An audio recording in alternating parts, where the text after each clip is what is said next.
আফসোস শুরু হয়ে যাবে। আফসোস করতে করতেই দেখবেন আপনার উইন্ডো, যে জানালা, একজন যুবক নেমে আসছে ঠিক ফ্রম দ্য হ্যাভেন, আকাশ থেকে। বগুড়া শেরপুরের ভাইরা মুরব্বীরা বুঝে বলেন তো, আকাশ থেকে যে নামতে পারে দুনিয়াতে, আকাশ থেকে, not from this earth, from the heaven, আকাশ থেকে, সে কি মানুষ হয় না ফেরেশতা হয়?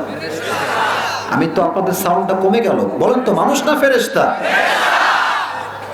কে রে এইটা ভাবছেন, কে এটা? হঠাৎ করে আপনার মনে আসছে আল্লাহর হাবিব বলেছেন প্রত্যেকটা মানুষ তার রূহকে কবজ করার পূর্বে একটা ফেরেশতাকে সরাসরি ফেস টু ফেস দেখবে। ইসমুহু মালাকুল মউত। আল্লাহু আকবার।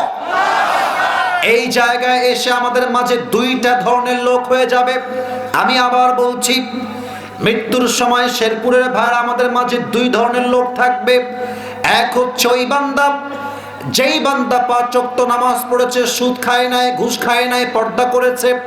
আর এক হচ্ছে সেই বান্দা, যেই বান্দা সারা জীবন 5 ওয়াক্ত নামাজ ঠিক মতো পড়ে নাই, আল্লাহর সঙ্গে বেঈমানি করেছে, জুলুম করেছে, সুদ খেয়েছে, ঘুষ খেয়েছে। দুই ধরনের লোক। প্রথম হচ্ছে নামাজি বান্দা। এদিকে তাকান, মৃত্যুর অবস্থান কতটা ভয়ঙ্কর হবে, just try to feel it, অনুভব করেন। আমার আব্বা, এটা তো একটা হাফিজিয়া মাদ্রাসা, আমার আব্বা একজন মাদ্রাসার প্রিন্সিপাল। আমার আব্বার মাদ্রাসা অনেক বড়, এই পাশে 3 তলা, ওই পাশে 3 তলা, অনেক বড় মাদ্রাসা আমার বাবার। তো আমার আব্বা হচ্ছে প্রিন্সিপাল। আমার মনে আছে যে আমার আব্বা প্রায় 3 বার হার্ট অ্যাটাক করেছে। কয়বার?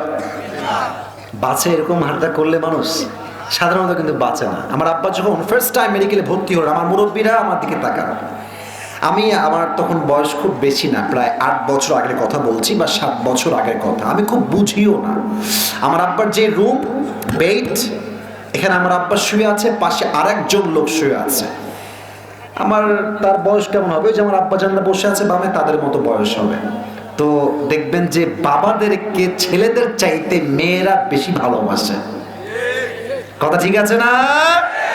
কথায় আছে মায়ের টান ছেলের প্রতি, বাবার টান মেয়ের প্রতি, ঠিক কিনা বলো?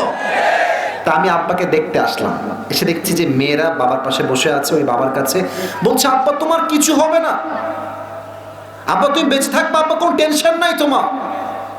ওর বাবু মাশাআল্লাহ মুচকি হাসতেছে, কথা বলতেছে। এই জাস্ট দেখতে আসছি আমি, জীবিত, চুপচাপ, এমনি তাগড়া চুপচাপ বসে আছে।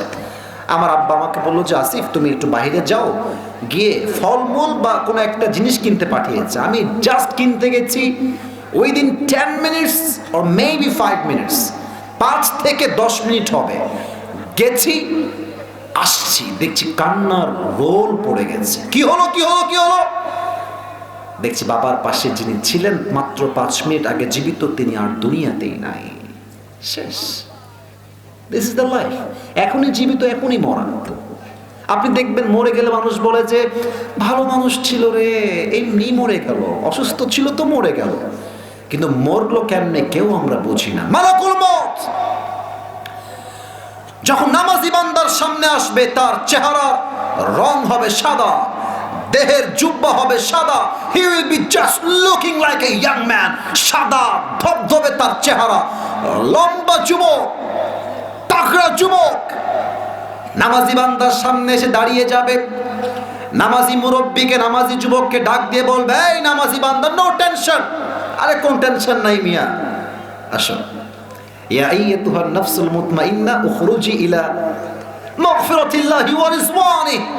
আসো আসো, আল্লাহর জান্নাত তোমার জন্য অপেক্ষায় আছে। সুবহানাল্লাহ। না না, সুবহানাল্লাহ বগুড়ার হয় না, বলুন সবাই সুবহানাল্লাহ। আল্লাহু আকবার। আচ্ছা, আমার হাতে এটা কি? এটা মুরব্বীরা, যুবকরা বলেন তো, এটা কি গোল না চারকোনা? দেখেন, যে নামাজি হবে তার মূল্য কত বেশি। আমি হাদিস থেকে একটা হাদিস বলছি, নামাজি বান্দার রূহটা কত দামি হবে।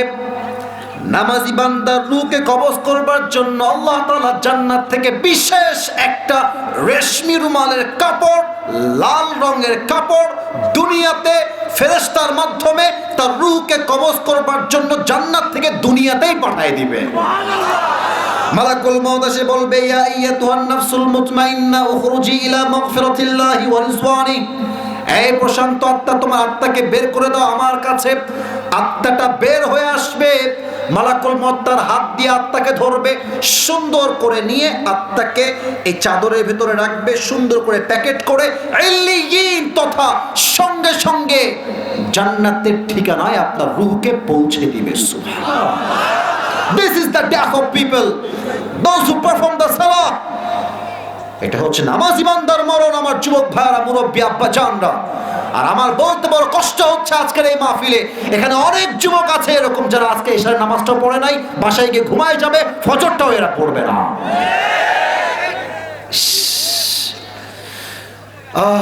বেনামাজি বান্দার সামনে যখন মালাকুল মউত আসবে, তার পা থাকবে জমিনে, হেড তথা মাথা থাকবে আকাশ বরাবর। বিশাল লম্বা একটা দেহ তার হবে, আর তার দেহের যে রং হবে, হাদিসে আসে রংটা হবে নীল, আর পোশাক হবে ব্ল্যাক, চেহারা হবে নীল, ভয়ঙ্কর কুৎসিত চেহারা। ওই ভয়ঙ্কর চেহারা দেখে যুবকের, মুরব্বীর তার ভয়ঙ্কর রূপ দেখে গায়ে একটা খিচুড়ি চলে আসবে, থর থর থর থর থর থর করে কাঁপবে, ঠোঁট কাঁপবে, জিহ্বা কাঁপবে, পুরো দেহটাই থর থর থর থর করে কাঁপবে। মালাকুল মউত ডাক দিয়ে বলবে, এই বেনামাজি বান্দা, থর থর করে কেঁপে কেঁপে কোনো লাভ হবে না, বের হয়ে আয়। ইয়া আইয়াতুহান নাফসুল খাবিসা উখরুজি ইলা আযাবিল্লাহ। এই নামাজি বান্দা, আল্লাহর গজবের দিকে, জাহান্নামের দিকে বের হয়ে আয়।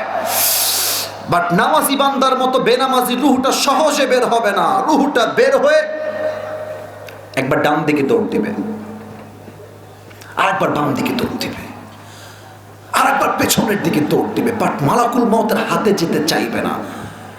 এবার আমার বাম হাত দেখেন, মালাকুল মউত ক্ষেপে এমনি তার বাম হাত দিয়ে তার রুহের দিকে এক থাবা দিবে। যখন রুহের দিকে থাবা দিয়ে রুহটাকে ধরবে, ভিতর থেকে এমনি টেনে হিচড়ে রুহটাকে এমন ভাবে বের করবে, হাদিসে আসছে একটা জীবিত ছাগলকে যাবেহ না করে তার চামড়া কেউ যদি কেচি দিয়ে, ব্লেড দিয়ে, ছুরি দিয়ে এমনি ছিঁড়ে ফেলে তার চামড়াটা জীবিত অবস্থায়, ওই ছাগলটার যে পরিমাণ কষ্ট হয় তার চাইতে কমসে কম 70 গুণ বেশি কষ্ট দিয়ে বেনামাজির রুহকে কবজ করা হবে। বলেন সবাই নাউজুবিল্লাহ। 70 গুণ বেশি কষ্ট সহ্য করতে পারবেন আপনি? কেমনে পারবেন আমাকে বলেন, যে আমি এমনি এমনি সহ্য করবো, আমার এই শক্তিটা আছে? আরে ভাই, একটা পিঠে একটা লাঠির বাড়ি পড়লে তো আমরা কেউ সহ্য করতে পারি না, ঠিক কিনা বলে?